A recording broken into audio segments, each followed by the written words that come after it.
So 343 dropped the trailer and information about Firefight King of the Hill coming to Halo Infinite on December 5th. And I gotta say, they really are not being lazy about this at all. So I am going to be going through that information in today's video, so definitely take a look at the timestamps to jump around where you want to get information about.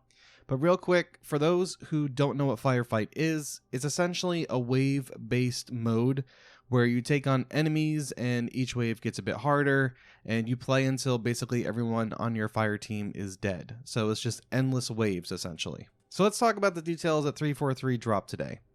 The first one is that firefight teams are going to be a max of 4 players. Number 2 is that it is going to be completely PvE, and that you're going to take on enemies as you capture hills and earn points. Now, the enemies this time around actually are able to capture the hills as well. So in order to win, you're going to need to capture at least 3 hills out of the 5 hills that are going to be in each match. Number 3, when a teammate is killed, they go down where they fell, and they have a really long respawn timer. Now, if all of the teammates on your fire team go down, then it's going to be completely game over. And the respawn timer that each person is going to have a different duration depending on the wave difficulty that you guys are currently fighting in. Now, you can actually revive teammates, but like I've mentioned before, the Banished are still able to push hills. They're able to capture hills, so you have to be strategic on how you want to play it. Do you want to let them capture it for a minute or so and rush to get your buddies revived and then try to attack them all head on? Or do you want to have them wait for their respawn timer depending on how late it's going to be? That way you can kind of contest the hill. That way they're not getting any points and stuff like that. So it really kind of matters on how you want to go about it. Now, if you do want to play the traditional way of Firefight, they are bringing all of this stuff into custom games. You can toggle different things off, and you can really make it that traditional type of way that you used to may have played it on Reach or any other version of Firefight in the past. Number 4, there's going to be skull modifiers in Firefight King of the Hill, and the way that the skulls work is basically how you play. So if your whole fire team doesn't die, it will give you 1 semi-random skull for the next hill. And you can have a total of 4 skulls active when you get to that 5th hill. But if you lose a hill, then you're going to lose your most recent skull that you obtained. And skulls really are just going to add this unique experience to players, and I really think it's going to keep the gameplay super fresh. Now, the type of skulls that you can find is going to be Fog, which disables the motion tracker, Catch, which is AI enemies throw and drop more grenades, Famine, weapons dropped by AI enemies have half the ammo than they normally would, Thunderstorm, which upgrades the rank of most AI enemies, Mythic, AI enemies have significantly increased health, and Black Eye, which your shields only recharge when you melee enemies.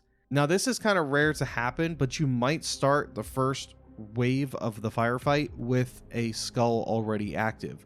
And some of those ones would be something like Boom, which doubles explosive radius, Cowbell, acceleration from explosions is increased, Grunt Birthday Party, which is my favorite, so when you get headshots on a grunt, then you get a nice glorious celebration of confetti everywhere. Love it. Then you have Bandana, which grants unlimited ammo and grenades and removes equipment cooldown, and IWH-BYD, which is a rare combat dialogue, becomes more common, and vice versa. Number 5, you will earn career rank and match XP in Firefight. So if all you want to do is just play Firefight, throw in some double XP, and boost yourself through the battle pass or career rank and everything like that, you'll be able to get that while playing Firefight. Number 6, there's going to be 9 Firefight maps. This is what I was talking about, how they were not being super lazy about this. There's 9 Firefight maps, such as Exile, which is from Halo 4, Valheim, which is basically Valhalla from Halo 3. You got, I think I'm saying this one right, Kusini Bay, which is like Last Resort from Halo 3, or Zanzibar from Halo 2, as well as House of Reckoning, which is from the campaign. You have Behemoth, Deadlock, Launch Site, Live Fire, and Oasis. If I butchered any of those names, I do apologize. I'm really bad at names. So number 7, there is a new equipment called a Repair Field, which will repair your vehicle, but I feel if you're close to it, close to that repair field, it's also going to heal your team. And the reason why I suggest this is because there's a screenshot that they show where everyone's glowing green, the vehicle's glowing green, and it just kind of makes sense, but they don't specify this anywhere. So we'll just have to see.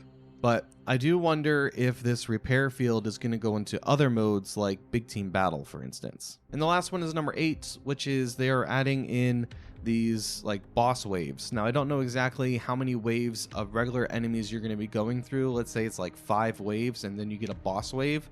That's just an assumption.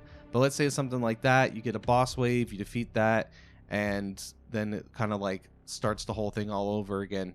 That's the way that I'm assuming how they're going to be going about it, but I'll have to play it myself and really kind of figure that out. But that's what I think. But overall, what do you guys think of the new Firefight King of the Hill mode based on the information? Will you play it? Do you hope that they bring traditional Firefight into the matchmaking for Halo Infinite versus custom games? Let's definitely talk about it in the comment section below. And if you want to know about my personal wish list for Season 6, definitely take a look at this video here. And be sure to subscribe for more Halo. And I'll see you guys in the next one. Take care.